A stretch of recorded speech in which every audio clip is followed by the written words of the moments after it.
اللحظة اللي بنفهم فيها إننا كنا بنبص للموضوع غلط خالص. ودي اللي بتخلينا نبتدي نشتغل على الجذور مش بس على الورق اللي فوق. بالظبط، وده بقى يودينا للحل اللي كوفي بيقدمه. طيب لو كانت المشكلة الحقيقية في البارادايم والحل مش في التركيز على الشكل الخارجي أو البيرسوناليتي اثيك، يبقى إيه الطريق بقى؟ كوفي بيتكلم كتير عن منهج اسمه من الداخل للخارج أو inside out.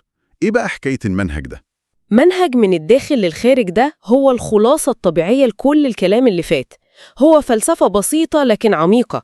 أي تغيير حقيقي ودائم في حياتك لازم يبدأ من جواك أنت الأول. يعني نشتغل على نفسنا قبل ما نحاول نغير أي حاجة تانية. بالظبط، نشتغل على نفسنا، على أعمق حتة فينا، البارادايمز بتاعتنا، شخصيتنا الحقيقية، دوافعنا اللي بتحركنا بجد. يعني بدل ما أقول مراتي مش مقدراني ومش فهماني، الأصح إني أسأل نفسي أنا إزاي أكون زوج يستاهل التقدير والفهم ده. هي دي الفكرة.